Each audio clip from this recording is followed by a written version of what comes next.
कविता पढ़ाने वाला हूँ। कविता के कवि है आनंद विश्वास। परिचय।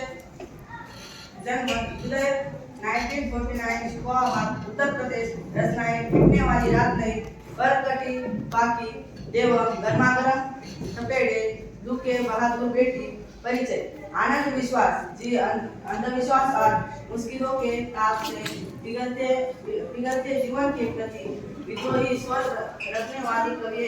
प्रस्तुत कविता के माध्यम से कविता के बेटियों के शिक्षा महत्व के साथ उनकी आत्मनिर्भरता प्रगति को प्रतिपादित किया गया है। तो बच्चों, पहले मैं बताना चाहता हूँ आपको कि बेटी युग, इस कविता को बेटी युग ऐसा नाम क्यों दिया है। बेटी युग मतलब हमारे प्राचीन जमाने में बेटी युग लड़कियां घर से बाहर नहीं निकलती थी, वो घर के अंदर ही चार दीवारों में रहती थी।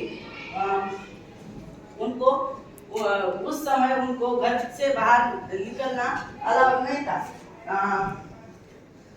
समय के बाद मानव की सोच बदलने लगी। लड़कियां स्कूल में जाने लगी और धीरे धीरे पढ़ते पढ़ते आज हर लड़की लड़कों के कंधों से कंधा लगाकर काम करती है। कोई भी क्षेत्र में लड़कियां लड़कों से आगे है। तो हम बेटी युग के पाठ पढ़ने वाले हैं। नानी वाली कथा कहानी अब भी जग में लगे सुहानी, बेटी युग के नए दौर की आओ लिख ले नई कहानी। नानी की कथा किन किन को पसंद है सुनने में? तो आज हम इस नानी वाली कथा कहानी सुनने जा रहे हैं। बेटी युग के नए दौर की आओ लिख लो नई कहानी। इस बेटी युग के समय की काल की आज हम एक कहानी सुनने वाले हैं।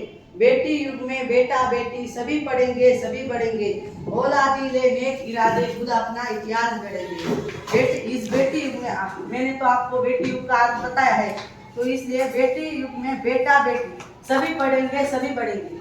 आजकल के घर में कोई बच्चे लड़के लड़कियां कोई पढ़ती नहीं, इसलिए बेटा बेटी सभी पढ़ेंगे सभी आगे बढ़ेंगे। औलादी ले नेक इरादे वे खुद अपना इतिहास गढ़ेंगे।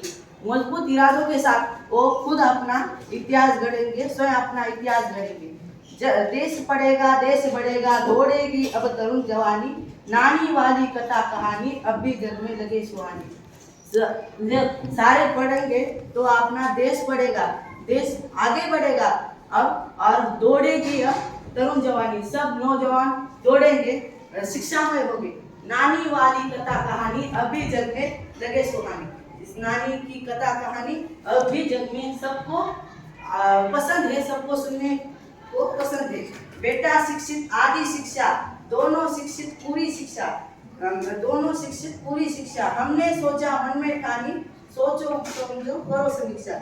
जब बेटा शिक्षित होगा तो उसको आदि शिक्षा कहलाएगी, और बेटी शिक्षित और दोनों शिक्षित हो गए तब उसको पूरी शिक्षा कहलाएगी। मतलब हर क्षेत्र में बेटा बेटी दोनों काम करेंगे। हमने सोचा मनन करो तुम, सोचो समझो करो समीक्षा। हमने मन से सोचा तो हम ये कर ही लेंगे, हम सब पढ़ेंगे सब आगे बढ़ेंगे। सोचो समझो करो समीक्षा। उसको विचार से हमको समीक्षा करनी चाहिए। सारा जग शिक्षा में हो करना हमने सोचा मन में ठानी, नानी वाली कथा कहानी अब भी जग में लगे सुहानी। सारा जग शिक्षा, जब सब आगे लड़के लड़कियां सब आगे बढ़ेंगे तब हमारा सारा देश शिक्षामय होगा। हमने ये पक्का ठाना मन में पक्का ठाना, तो ये हम कर ही सकते हैं। ऐसा नहीं मैं करूँगा मतलब करूँगा बोलते बोलते नहीं करना, ऐसा नहीं करना, तो पक्का ही ठाना। इसका अर्थ ऐसा होता है, अब कोई ना अनपढ़ होगा, सबके हाथों पुस्तक होगी, ज्ञान गंगा की पावन धारा सबके आंगन तक पहुँचेगी। अब कोई सब आगे लड़के लड़कियां सब आगे बढ़ेंगे। अब हमारे देश में कोई अनपढ़ नहीं होगा, सबके हाथों पुस्तक होगा। ज्ञान गंगा की एक पावन धारा, ज्ञान गंगा की एक पवित्र धारा सबके आंगन तक पहुंचेगी, सबके आंगन तक पहुंचेगी। पुस्तक और कलम की शक्ति जग जाहिर जानी पहचानी। पुस्तक और कलम मतलब क्या? कौन बताएगा कलम मतलब क्या? बताओ। कलम, कलम बताओ। पेन। कलम मतलब के जब बेटा बेटी सभी पढ़ेंगे तो हमारे इस देश में सब आगे बढ़ेंगे। कोई इंजीनियर होगा तो कोई वकील होगा, कोई भी क्षेत्र में जाएगा तो हमारे इस देश में पुस्तक और कलम की शक्ति जब जानी पहचानी रहेगी, कोई भी उसको पहचानने लगेगा। नानी वाली कथा कहानी अब भी जग में जगे सुहानी। बेटी युग सम्मान पर्व है, पुण्य पर्व है, ज्ञान पर्व है। सबका सम्मान करे तो जन जन का उत्थान पर्व है। जब हम बेटियों का सम्मान करें तो उनका सम्मान करें तो सम्मान पर्व है, पुण्य पर्व है, ज्ञान पर्व है। बेटी यह एक पुण्य पर्व है, वो एक ज्ञान का पर्व है। मतलब उनके बेटी बेटों में सबके पास ज्ञान का भंडार होगा। सबका सम्मान करें तो जन जन का उत्थान पर्व है। हम सब बेटी बेटों का सबका बड़े बुजुर्ग सबका सम्मान करें तो जन जन का उत्थान पर्व है। मतलब युवक युवतियां बच्चे बूढ़े सबको जन सब प्रगति के दौड़ में दौड़ेंगे। सोने की चिड़िया तब बोले बेटी युग की हवा सयानी। प्राचीन काल में हमारे देश को सोने की चिड़िया के नाम से कहलाने जाता था।